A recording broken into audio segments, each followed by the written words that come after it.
Você já deve ter ouvido alguém falar que depressão é frescura, é besteira, é falta de Deus. Será que é mesmo? Hoje vamos tratar sobre um assunto muito importante, lidando com a depressão, perspectivas bíblicas e terapêuticas. Vem comigo.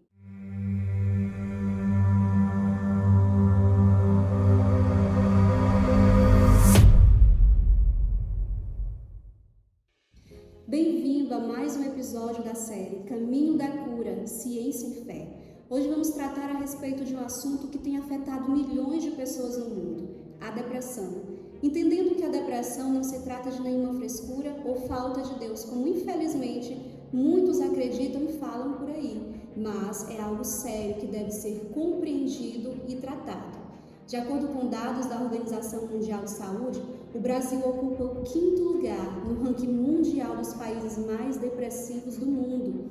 Então vamos começar entendendo, primeiramente, qual a diferença entre uma tristeza comum para uma tristeza que está associada a um transtorno depressivo. E essa diferença se dá devido a 3 aspectos: duração, intensidade e impacto na vida da pessoa. A tristeza comum é uma reação emocional natural a eventos negativos como perdas, frustrações, decepções. É algo passageiro e não compromete de forma significativa a vida da pessoa. Então, por mais que ela sinta ali uma tristeza, ela ainda consegue sentir alegria e prazer em outras situações.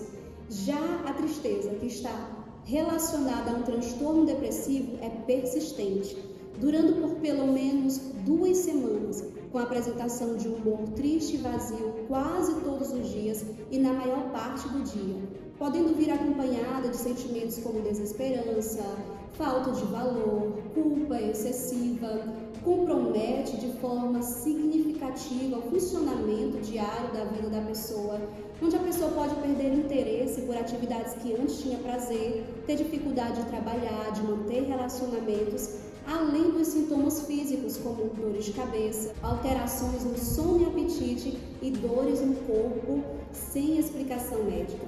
Então, como podemos caracterizar um transtorno depressivo? O Manual Diagnóstico e Estatístico de Transtornos Mentais, DSM-5-TR, vai trazer uma seção titulada Transtornos Depressivos. Dentro dessa seção nós podemos encontrar alguns transtornos, como o transtorno disruptivo, a desregulação do humor, o transtorno depressivo persistente, o transtorno depressivo maior, dentre outros transtornos que se encaixam dentro dessa categoria. Mas o que todos esses transtornos possuem em comum são algumas características principais, como a presença de humor triste, vazio ou irritável, a diminuição ali do interesse ou prazer, alterações somáticas, que são alterações físicas, e alterações cognitivas, que vão afetar de forma significativa a capacidade de funcionamento do indivíduo. O que difere entre esses transtornos são aspectos como duração, intensidade e a etiologia.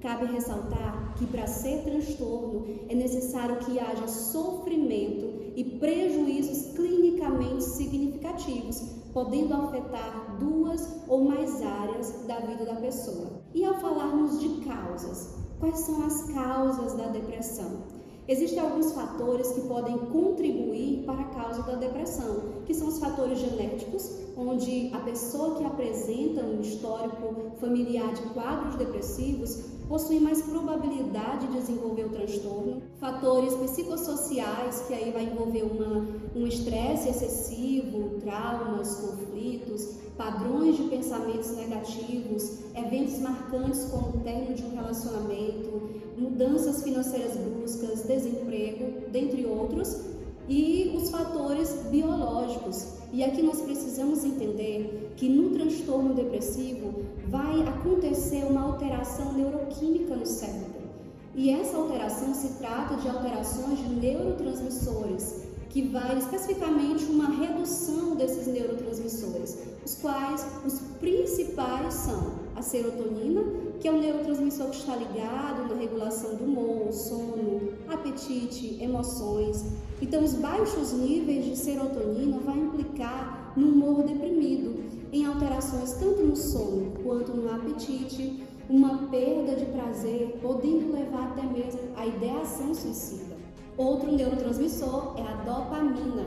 A dopamina é um neurotransmissor que está ligado ao prazer, motivação, recompensa. Então, os baixos níveis de dopamina vai resultar numa apatia, onde a pessoa não vai conseguir reagir a situações que antes ela reagiria normalmente.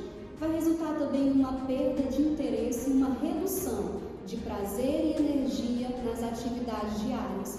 O outro neurotransmissor é a noradrenalina.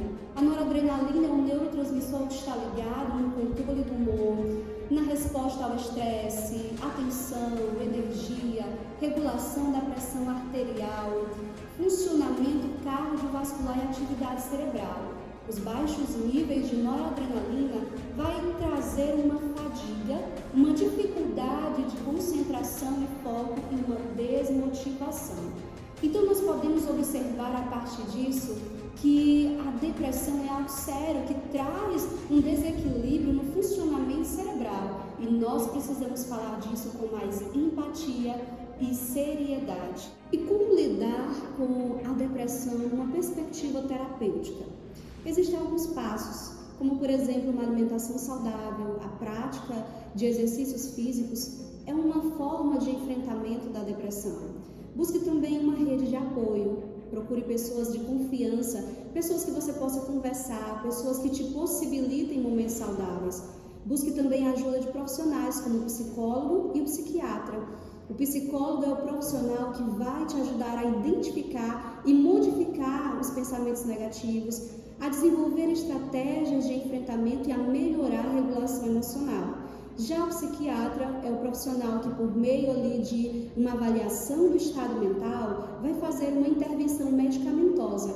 E essa intervenção se trata de antidepressivos, que vai proporcionar um equilíbrio justamente dos neurotransmissores afetados no transtorno depressivo. Lembre-se, se nós acreditamos que somos templo do Espírito Santo, precisamos cuidar desse templo de forma integral, pois somos corpo, alma e espírito. Então, se a minha mente não está bem, se o meu emocional não está bem, consequentemente as demais áreas também serão afetadas.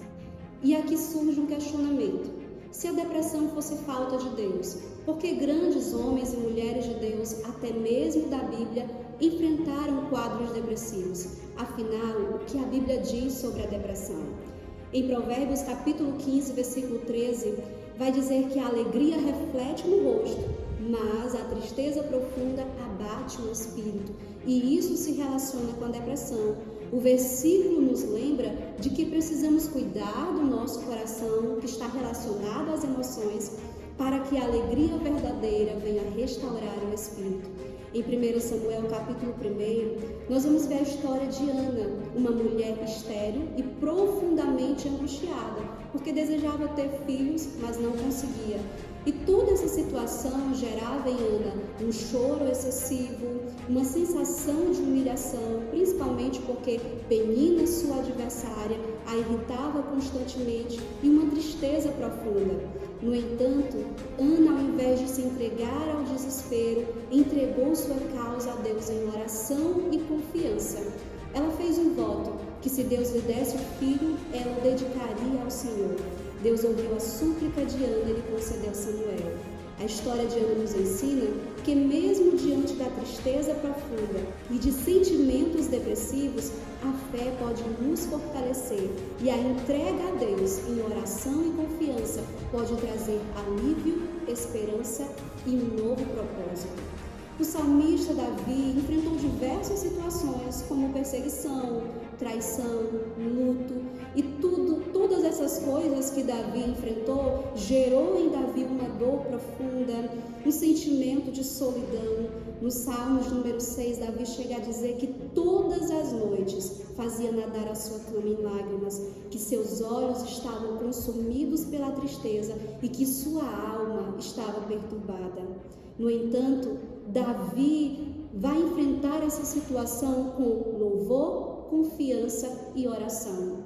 Em 1 Reis, capítulo de número 19, nós vamos ver o profeta Elias, que após uma grande vitória sobre os profetas de Baal, passou por uma exaustão emocional, desejando até mesmo a morte. Se sentindo sozinho e desanimado, ele foi se refugiar no deserto. Deus, porém, continuou cuidando de Elias, proporcionando alimento, descanso e renovação espiritual. Mas, afinal, por que a oração foi tão importante enquanto estratégia de enfrentamento na história de superação de todos esses personagens que citamos? O que a ciência diz a respeito da oração e qual a sua relação com a depressão? Pesquisas e estudos científicos comprovam que quando oramos acontece uma mudança no nosso cérebro. Há uma liberação de neurotransmissores, os quais são serotonina, dopamina e noradrenalina, que são os principais neurotransmissores que sofrem alterações, como já vimos, dentro do transtorno depressivo. Além disso, exames de neuroimagens comprovam que a oração ativa certas áreas do nosso cérebro, como o córtex pré-frontal, aumentando assim a nossa capacidade de tomar decisões corretas. Diminui também a atividade da amígdala cerebral, que está relacionada à ansiedade e ao estresse, e ativa o nosso sistema límbico, que nos traz, aliás, uma sensação de paz e relaxamento. E o que tudo isso nos ensina? Que a dor, a tristeza, sentimentos depressivos, isso faz parte da experiência humana. E Deus não rejeitou todas essas pessoas por causa de suas dores. Pelo contrário, Ele as fortaleceu. Isso significa que Deus também se importa com a sua dor. Se você está passando, enfrentando um momento como esse, não hesite em buscar ajuda profissional. Lembre-se de que nem sempre nós conseguimos sozinhos e que buscar ajuda não é uma falta de fé, é atitude de coragem. Além da ajuda profissional, reserve um tempo também para orar e experimentar os benefícios que essa prática produz em nós. Chegamos ao fim de mais um episódio da série. Não esqueça de se inscrever no canal, curtir e compartilhar com pessoas que precisam ouvir essa mensagem. Me conta também nos comentários se você já passou por um momento como esse ou se está passando e qual tem sido as estratégias de enfrentamento. No próximo episódio vamos falar sobre frutos do Espírito, evidências científicas e verdades da fé para a saúde emocional. Te espero no próximo episódio. Até lá!